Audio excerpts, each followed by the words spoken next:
Welcome to episode 2 of season 2 of Ed's Not Dead. I'm Robbie Dodd. I'm joined by my co-hosts, Mr. Peter Crable. Hello. Hey, you got introduced second time this time. Don't you feel included? All right, and that would be Mr. C.H. Siddons. Casey, how are you? I'm doing great. All right, it's great to be back. I took a nap today.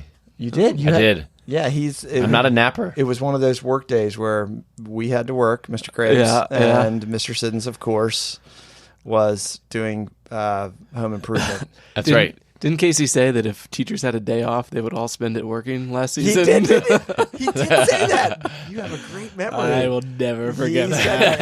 And I think we ridiculed him. There was a little bit. There was a little bit. I'm trying to have better work-life balance so I can be more passionate. I applaud you. So you can be more passionate. We're gonna passionate. Very nice segue. Boys, we have a tremendous show. Are you psyched? Yes. Super right. psyched. Okay, good. Super psyched. All right. We are going to Super be satiated. talking about a recent blog at David Geurin blog, where he discusses the influence of passion in education and what happens when people lose their passion. So we're going to talk about that. We are also going to dive in quickly to an article that Mr. Krabs found that he really liked, The Power of Being Seen by Holly Corby in Edutopia. Why can't I say that? Why can't I say, is it Edutopia? Edutopia. Yeah. I was saying Edutopia. Edutopia. Anyway, sorry. Where one school within a school system, Washoe County School System in Nevada, are doubling down on making sure that educators in these schools actually know their kids, not just know how they're doing, but know who they are and what they're all about to get them more engaged. And finally, Casey's going to quiz us on how much sugar we have in our diet, and we are going to have a quiz on Hispanic Heritage Month. All from the AARP. Yes, which I'm going to win. You can find me at RW Dodd, at Peter Crable, and at CH Siddons. of course, at Ed's Not Dead. Oh, geez, what's our Twitter handle? At Ed's Not Dead PC. PC. That's Okay, right. We're on Facebook and LinkedIn and all those other. We also have a wonderful website, edsnotdead.com. Yes, we do. I've written a tremendous amount of blogs for it. You have. You've Great. been submitting them left and right. I know. I'm so good. I should probably get on that. Yeah, I have a blog to proofread of yours, Mr. Crables. Yes, I will Casey's do that. mine, but yes. Both of yours? Yeah, he worked. Well, no, he worked on it. It was kind of a joint effort. So this is the blog that is straight plagiarized from my dissertation? No. Is that what it It is? started out that way, Okay, all right. but then we altered it significantly. So I called you on it. We're going to get published in AML. AMLE. That'll be cool.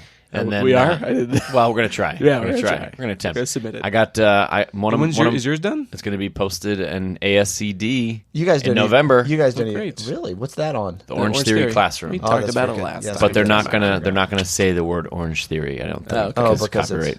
Yeah, that makes sense. So what's it going to be called? The classroom? The gym classroom. Okay, good. The gym. I wrote an rat article classroom. called "The Classroom." All The right. nondescript, non-labeled classroom. All right. Any back to school updates?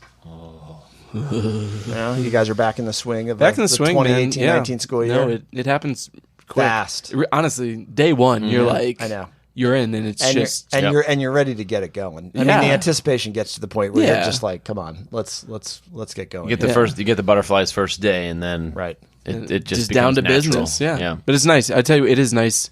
Just like having all the kids back in the building and the adults back in the building. You know, it's a little more. It's fun. Yeah, it's a little more happening than the summertime. I would which agree. is enjoyable. I would agree. All right. Any show feedback from being back for season 2, you guys? We are Got a lot of listens. Yeah. I just look at the numbers. Yeah. I crunch the numbers. and A lot of listens. Okay. But there's no actual human feedback in there. I got some human just feedback. some numbers. Well, numbers are good. I this is not written anywhere, but I ran into a friend of the show, Bruce, who has been listening to us since our inaugural episode. Made it past episode 1. Yes, Bruce claims that he's listened to every Ed's Not Dead episode, and he's a huge fan of the show, loves the show, and he thinks we're wonky. Yeah. which I've Ooh, wonky. maybe Crable is, but you and I are not, Siddons. Oh, what? Yeah, Mr. Site Research guy.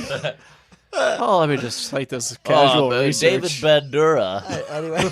Anyway, How could he not mention Bandura? He's such a key person in the Okay. Bandurian theory. all right. Okay.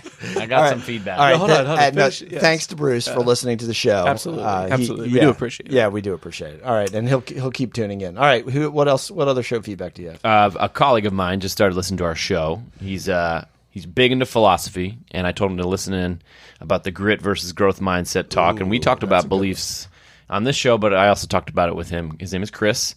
He said, it seems to me that the problem is something like trying to fix people's deeply held beliefs by introducing a mantra. As one of you stated in the pod, you can't just say that you have a growth mindset and find results. In fact, if you're going to repeat the mantra without actually radically changing your practice in multiple ways, heck, probably even every way, then at best you have a neutral outcome. Yeah. I get that. It's that old expression: feeling follows action. Yeah. So you really have to change what you do or do certain things, and then you feel empowered. Yeah. And Mr. Craig, you feel passionate. he actually continued. He said, Never. it's likely going to be worse because now you've masked the fixed mindset, deficit thinking beliefs behind words that sound good, and no one is really facing Right, the without problem. any of the action. Yes. Right. Yeah. And interestingly enough, I don't want to go back and listen to that part of the show last time, just because I had not really put it all together, I guess you could say. I didn't, I had some ideas here and there, and I really had to sit with the article and think about it for maybe another week or so to really kind of think, what are the main and salient points here? But it's a great article, very thought provoking, and I'm glad we did it. So I printed it out so I could write on it Yeah. and digest it a little more. Good. I thought you were a millennial. everything on the computer. No paper. I got to print some stuff out sometimes. Speaking of articles, did you guys see this blog, the at David Geurin blog about passion? So that's what we're going to talk about We tonight. did. I did. I did, yes. I love it. It's so good. So the title of the blog, you sound so passionate, is "Why Do Some Educators Burn Out While Others Seem to Grow More Passionate?" Now, when I read it, I didn't totally get the idea of. I didn't walk away knowing why. I'm not sure he answered that question, but I do think he explored the impact that passion has on what we do as educators. Let me just read you this one paragraph. I'm really interested to know where passion comes from. And that's because I can't think of a single passionate educator who doesn't make a greater impact for kids. And on the other hand, I can't think of a single educator who seems burned out who is still able to do their very best for kids. So David Geurin clearly thinks that passion is a key ingredient in being an effective educator, having an impact on kids. So he leaves us in this article with a few tenets of passion. Can you read out the tenets before we rip it apart? You ready? Well, Number one. I'm already sensing, looking at Crable's face, that he's ready. He's I mean, ready. He's like looking at his nails. Yeah. He's ready to go. He's chomping. Number one, they believe they are growing. Number two, they feel like they are making a difference. Number three, they have a strong sense of purpose. That's always a good one, knowing the why. Uh-huh. Number four, they have a strong sense of autonomy. We've talked about that on the show with teachers. Number five, they share and connect with other passionate educators. And number six, they know when to set aside work to rest, renew, and recharge. Or build a deck. Yeah, that's exactly right. Work on holidays. Yeah. According to Mr. Crable, Mr. Siddons, all good teachers do that. Yes. Anyway, Deck removal. What do you think about passion? Is it necessary to be effective? And what do you think of these 6 tenets? At first glance, I think it's good to. I think they make sense to me. I can only speak for myself. If I feel like I'm growing, I'm in a position where I feel like I'm growing and I'm being pushed, I feel like I'm making a difference. I think that's what teaching is all about. I feel like if you're within an organization where you feel like there's a clear purpose, that makes sense to me. Yeah. But I'm excited to hear what Crable has to say about it. I really am. No. Because it is a very positive disposition to come out and say that passionate teachers, or these are the things that make you passionate. It's hard to what creates passion? Do you come into teaching I as don't a passionate think individual? I'm not sure or? he answers that. Do you No, think he it's not that? answered. No, but I think he said these things make people more passionate, as opposed to burning out. Right. Yeah. Yeah. Well, let me just say, Sorry, I got a little lost in the weeds because I started looking at the comments, and I shouldn't do that, but I want to look at them later. Anyway, go ahead.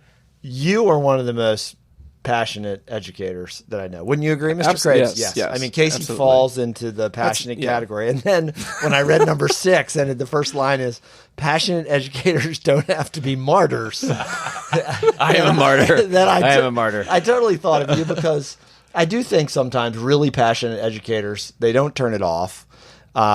They tend to be, in some ways, perfectionists because they put so much of their heart and soul into it. When it doesn't go the way they think, they tend to personalize it. And I think, and one of the comments actually said that. And it's you do that, right? Yeah, it said, it is often the most passionate people who are susceptible to burnout because they put a great deal of pressure on themselves to achieve at a high level, assume heavy workloads, and put in long hours that eventually take a toll on their health. Yep. Absolutely. And I don't think I've actually learned totally how to balance it, but I'm getting better at it, that's why I took out the deck today. And took a nap. Yeah. And I will say, you become much more receptive to, I don't want to say like us or me or whoever calling you out on it, but I think you're much more self-aware that when you get into the thick of it, you know, it can hard to see the forest. I haven't had to go to outdoor ed and intervene in several years. That only happened once.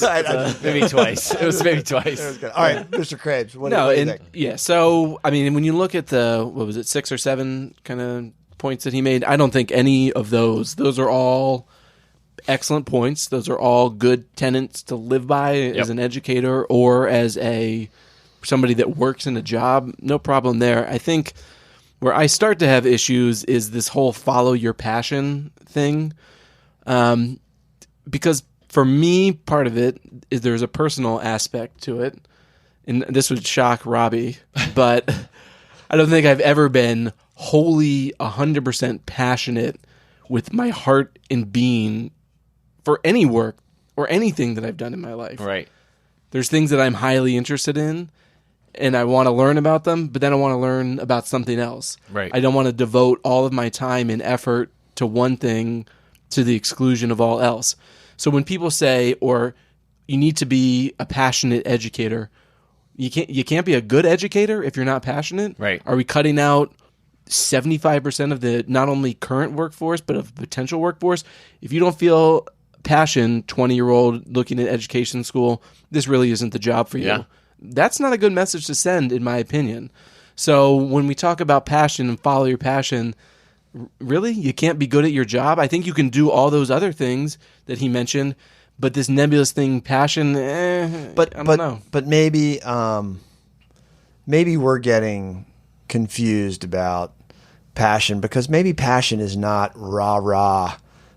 What you think about in passion in other arenas like sports or you know, that you have to be outwardly passionate all the time. I mean, maybe passion in the way he's talking about it is this inner drive of some sort that makes you focus, gives you strong purpose.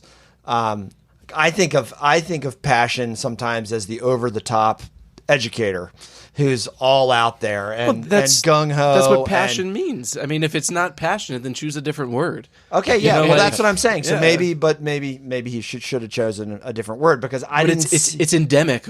This follow your passion. Yeah. Do your passion. I don't think anybody's ever said that. I don't know. You might be the first. Okay, I just made that one up. Do your passion. Do your passion fruit. It's you know what? Follow your passion. Like, what if you never find your passion? You're screwed. You know, like no, it's an issue. You tend to be a little dispassionate. Yeah, and just because you have myriad interests, which you do, you're one of those people that wants to learn how to play an instrument and thinks you're going to be a rock star in Bolivia. And I mean, that's Bolivia. That's how you. Bolivia. I mean, that's how you are. You're going to get discovered by Google and any day now, right? So I don't know about that. well, The first part was true. Yeah. You have lots of interests. Yes. You self-teach Yes. a lot. I mean, you just went through a major gardening phase. Yes. Right. So interestingly, I don't really know where I'm going with that. Well, let I'm me intervene and ahead. point out some research. Okay. So, wonky boy. Some Bandura. No, Some actually, Bandura. Carol Dweck. Oh. Everybody's heard of Carol Dweck. We've discredited her. Okay, go ahead. So she just co-authored an article in the Psychological Science Journal of June 2018 That sounds pretty serious. with a couple other Surreal. Stanford psychologists So serious. who basically found that the mantra of follow your passion is actually more harmful than it is helpful. And in the study that they conducted, they found that participants who were deeply interested in only one topic, following that one topic, were less likely to finish and understand the material based on their one passion. And the reason for that was that it made people think that following a passion will be easy.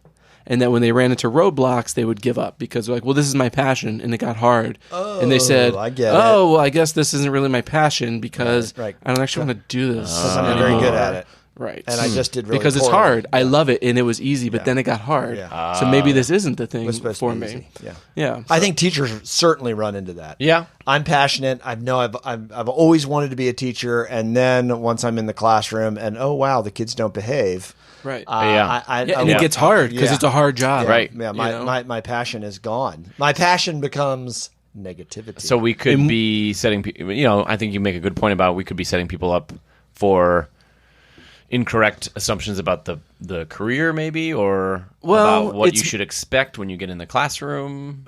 Or like I never had a passion before becoming a teacher. I wasn't someone who was passionate to become a teacher. I was passionate about history. yeah. But then I became passionate about teaching children. Right. okay, and working with kids. okay, but hold on. Yeah. I think also he points out, now that we're all going over the cliff and slamming the article, I think he in some way is saying, though, that passion is something that creates a sense of like agency.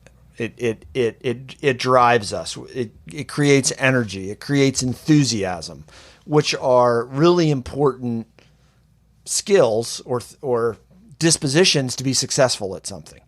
So I think there's some positive things there. If you really care about something, if you're passionate about something, it does drive you. I mean, I went, when I was first a principal and closing the opportunity and achievement gap in the schools that I was leading, that I was passionate about that. Sure. I mean, that's what that really gave me a sense of purpose. That's kind of what my whole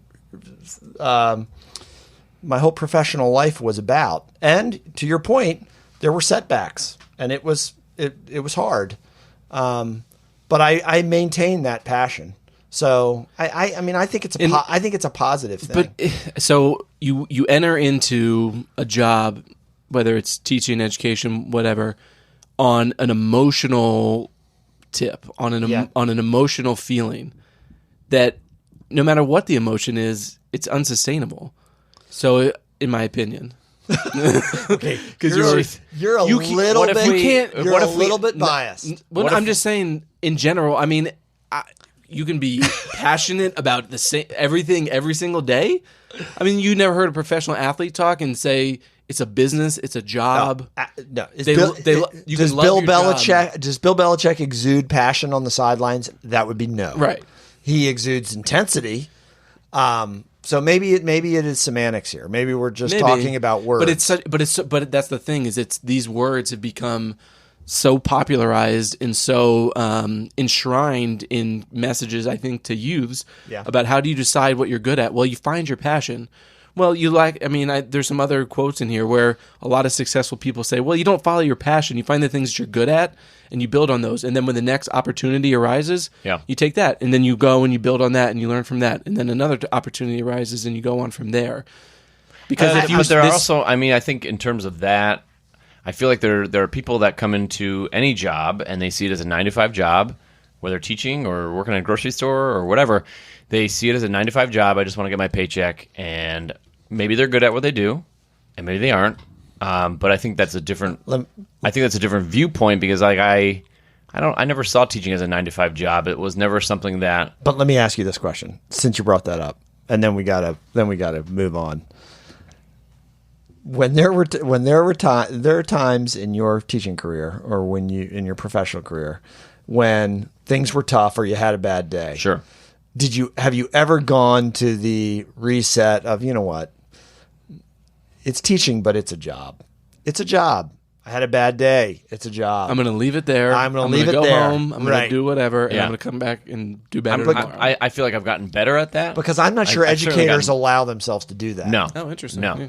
I think educators, if you have a bad day in the classroom, it's catastrophic. It's very personalized. Yes. I know for me, It it's very feels personalized. terrible. I can tell you. It I've does had feel those days and terrible. It feels I know. terrible. I agree. It feels terrible. I definitely as a principal. personalize it.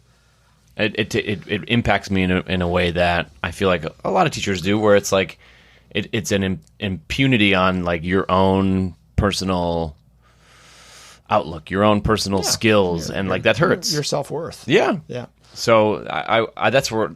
So to your point, I think what I'm kind of making your point, Mr. Krabs, that this passion thing can set you up a little bit. I will say though, what if we isolated the passionate stuff out of this article? Those 6 tenets. Yeah, they're good tenets. Great tenets. If you're looking at some self-worth and you're looking at what makes people happy, Yes, those 6 things are. You should be happy. You should have autonomy. Yep. All those things Right? are 100% true. You should be experiencing growth. Correct. Yep. Yep. Have a strong sense of purpose. Right. All right. Well, thanks to David Geurin. He provided a really interesting blog. We'll tweet out the article for you to read. On an interesting topic. If you have any thoughts about it, hit us up on Twitter or leave us a note on our website. And don't go away, folks. We'll be right back.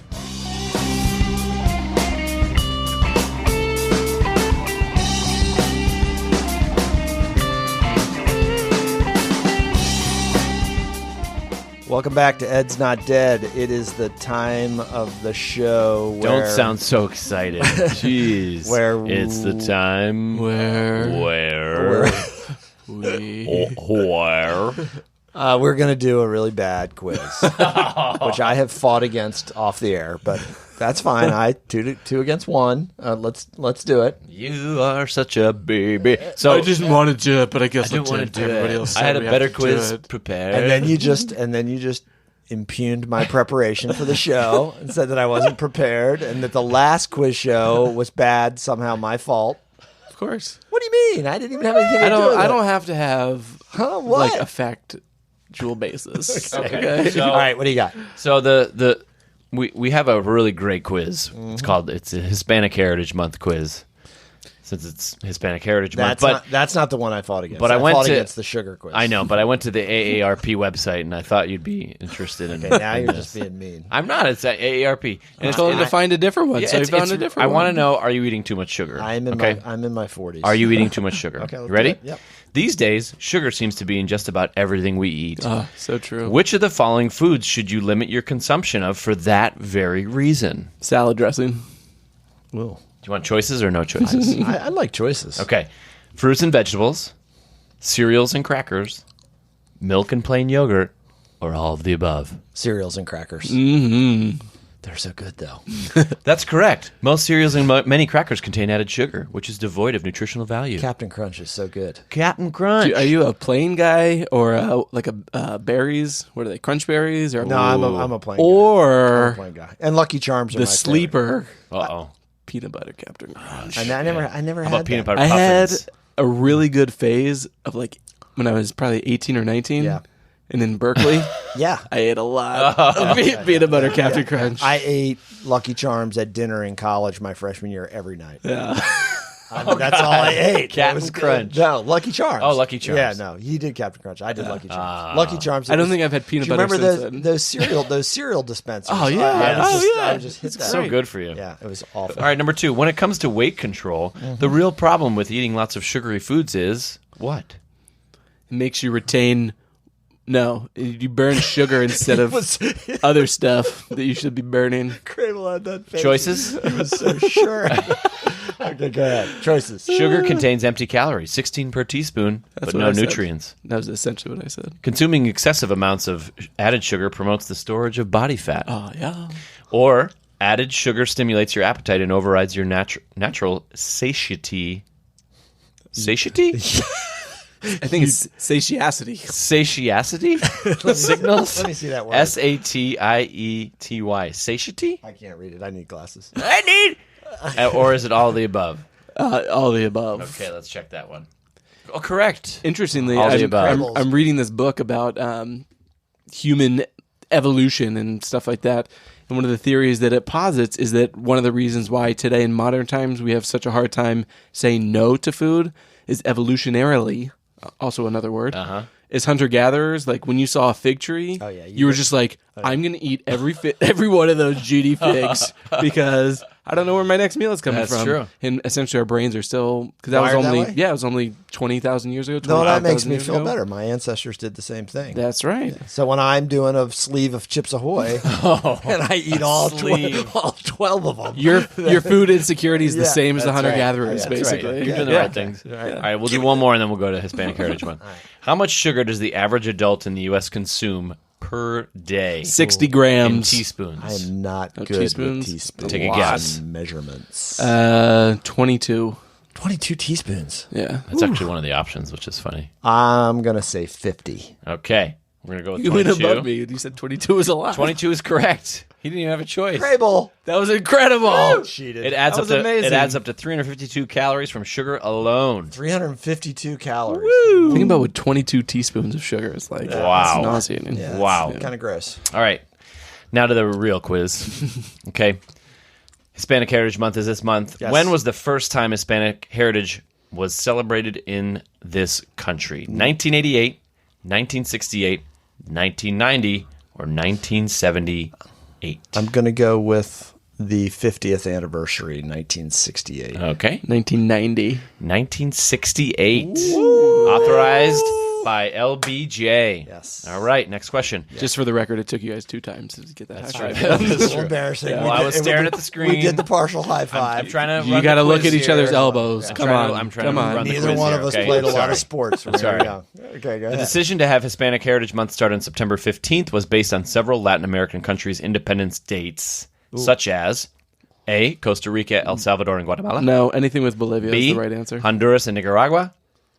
C, Mexico and Chile. Or D, all of the above. I'm going to go with Mexico and Chile. That was D. All the above. Actually, it was all the above. Darn it. Yes. It's because of the anniversary of the independence of 5 Latin American countries, Costa Rica, El Salvador, Guatemala, Honduras, and Nicaragua. Mexico and Chile also joined the list with their respective independence dates on September 16th and the 18th. They were following the lead of Simón Bolívar. Correct. Number 3. What does the United States celebrate during Hispanic Heritage Month? Traditions of Spain, the people and culinary culture of Mexico, the first Caribbean immigrants, or the culture and traditions of people with Hispanic American roots? That one. The last Correct. one. Yeah, that wasn't a good question.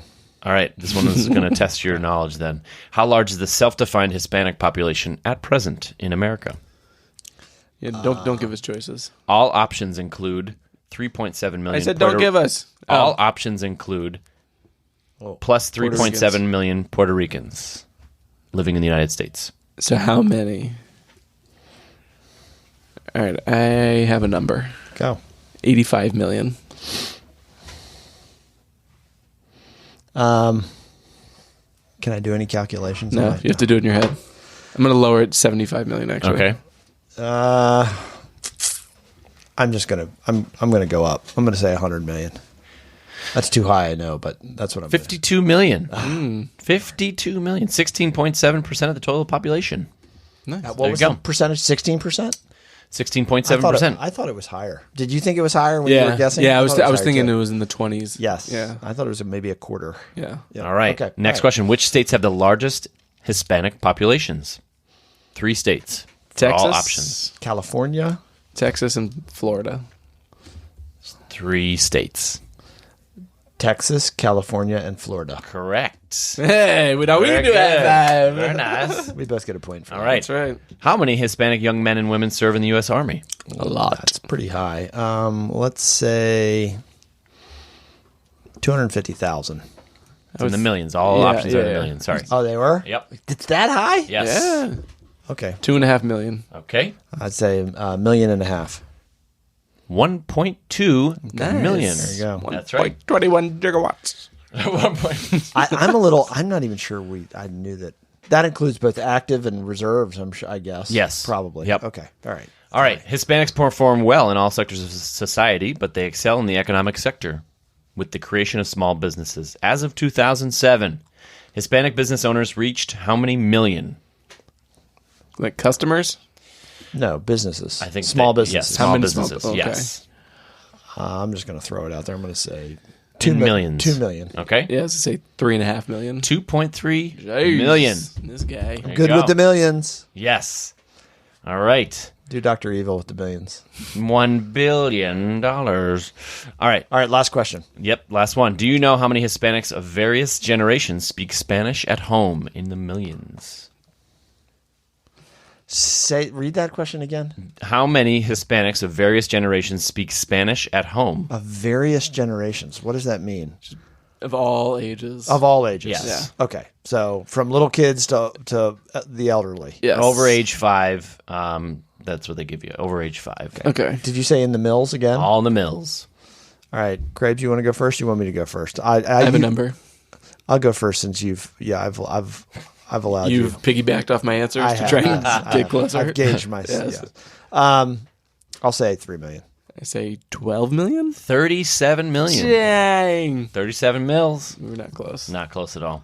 You're a lot All closer right. than I was. Okay. Thanks for That was a participating. good quiz. Yeah. Wow, good stuff. You know, learning new stuff every day. And yeah, so that was good. That was much better than the sugar quiz. It's all about perspective. Yes. Yeah. All right, boys. Did you see the article by Holly Corby, The Power of Being Seen? How well do you know your students? In a Nevada school, a simple strategy pushes teachers to look beyond the lessons. I know, Mr. Krabs, you found this article. You liked it. Why'd you like it? Yeah, it's so what they do is they basically take every kid and put them on chart paper, every kid's name in like the entire media center or something, and they make 4 columns: name, face, something personal, personal family story, and academic standing. And you go around and you see, like, if I know what that kid looks like, check, check, check. If I know something about that kid, check, check, check. Mm-hmm. So I go around and I fill it in. At the end, you get a really nice snapshot of how the staff knows kids. Mm-hmm. So really, are there kids that are sliding through that we really don't know anything about? And because they're quiet or good kids, or they don't get in trouble, or they don't have bad grades, nobody's really connecting with them. Mm-hmm. So I just thought it was a really cool idea to go through as a almost like a self-test or something like that. Yeah. How well do we know our kids? Yep. Because that's who's coming through the door every day. And if we don't, let's do something about it. Let's get to know them. And it must be such an incredible feeling, positive or negative, when you see negative, when you see the blanks. And you might know that kid is in your 5th period, but he or she's really quiet, or just, you just haven't connected with them. And not only you don't know anything about them, but everybody. Nobody knows anything Correct. about them. Yeah. Yep. Yep. And I think it's interesting that this is happening because I'm hopeful that school systems are starting to rethink the importance of connecting kids to school through relationships with non-parental adults, through the idea of educators knowing kids really well, because I think we have spent a tremendous amount of time using the entry point of achievement, academic success Straight for up data. all students, data. Yep. It's time it swings back a little bit the other way, and we talk about, okay, that's great, but how do we, the single biggest motivating factor for kids is probably how engaged they feel in school. How an adult engages them. Yep. Yeah. All Check right. it out. I just thought it was cool. It And, is a cool article. Yeah, we can tweet it out or Yeah, do Mr. whatever. Sid, you're going to tweet it out, right? Yeah. Yeah. It's Edutopia, the power of being seen. And I think one thing to note is there's not much that should stop a school from doing this. No, Or a team, or even if it's a 6th grade team, any team could do Yeah, this. this is easy, but this is all about culture. It is about culture, in but a school. you could find out stuff that you don't want to find out. No, and you could also have folks that don't want to do it because they feel like they have a lot of other things they have to do. Yeah, that's true. So it seems like a common sense thing. Yeah. But anyway, you can find me at RW Dodd on Twitter, at Peter Crable, at CH Siddons, and of course at Ed's Not Dead PC. Thanks again, folks, for tuning in to Ed's Not Dead Boys. Any last comments? Make it. Have a great weekend. Have a great day. All right. What do we got coming up? Do it on purpose. What's coming up We on used our, to say that. What's coming up on our next show? Oh, we got some great guests. Okay. That I can't remember right now. Okay. So you're putting me on the spot, but we have guests lined up until December. Okay, cool. So. All right. We will talk to you soon. Thanks for listening.